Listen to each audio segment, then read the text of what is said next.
Hi everyone, happy second half of 2020. Given all the events of the first half of 2020, I thought I'd use this opportunity to review a little bit some lessons that I learned that I want to apply for the rest of 2020 and for the rest of my life and possibly even beyond. One thing I learned from health officials is to give very specific numbers and figures if you want to give somebody advice. Social distance 6 feet, right? Wash your hands for 20 seconds. Quarantine for 14 days if you've come into contact with COVID-19, right? They're very specific numbers, right? Does it matter if it becomes 13 days or if you only wash for 18 seconds? Probably not, right? But those numbers give people a figure to shoot for, right? So that they don't start to ease down, right? 6 feet becomes 4.5 feet, and soon people are shaking hands and kissing. You don't want that to happen, right? So a very specific number can give people something to shoot for and not cause things to devalue over time, if you will, right? One thing I learned when I first moved into this apartment.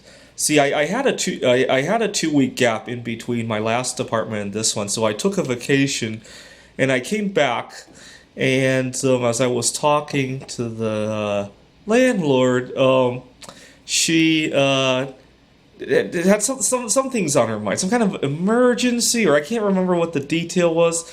And she was very smart. She didn't give me too many details. Can you just give me one day? And it was already late at night. It was already 9 or 10 in the evening. I figured I could just go to sleep in my car. It's summertime, and I don't have anything else to do in the apartment anyhow. Not a big bother. I mean, so I go into my car, I go to sleep the next day, everything's good. And it goes to show that we don't have to give too many reasons when we say no, right? Unfortunately, in American culture, a lot of times when you say no, people do tend to push for reasons, especially if somebody offers you food and you say no.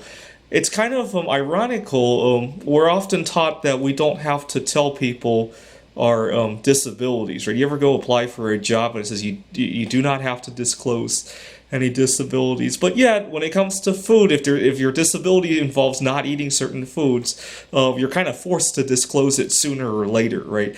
That's something that I have to figure out over the next few months on how to resolve this conflict in our society. It doesn't make a whole lot of sense, right? We're constantly told we don't have to disclose disabilities. We shouldn't be asking people. If you go to the grocery store and you see somebody not have a mask on, which is kind of required now unless they have a disability, you generally don't ask if they truly have a disability, right? You might be a little bit more careful and keep a better distance between yourself and them. But when it comes to food, it's a whole different story. So that's something that I want to think about. One thing COVID-19 has allowed me to do is change some of my lifestyle habits. And I call this a two-step program. There are some things that are easier to do when you're socially isolated, right? Changing your eating habits, changing your sleeping habits, exercise habits.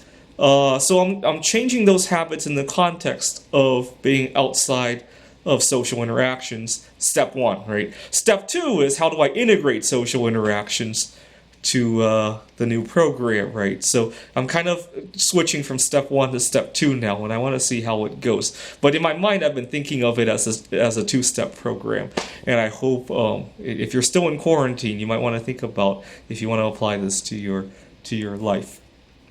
One thing I've noticed is that I take a lot of long-distance walks, and given how isolated we have all been, I've been putting on headphones and listening to things while I'm walking, right?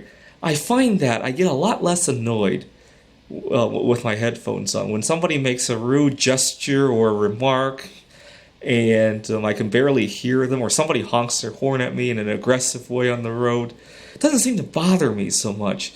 I want to think about how I can get some kind of a reverse hearing aid so that noises don't bother me. I tend to get into road rage a lot, and I'm starting to worry when I have to drive a lot again. I mean, even during my trip to Lake Tahoe last month, I got into a number of heated situations, but having the noise reduced tends to help a lot. I think my hearing is just way too good. I used to complain about noises that other people couldn't hear that were many, many offices down, drove people crazy. And I bet that's a big reason for some of my anger problems sometimes. Thanks for watching.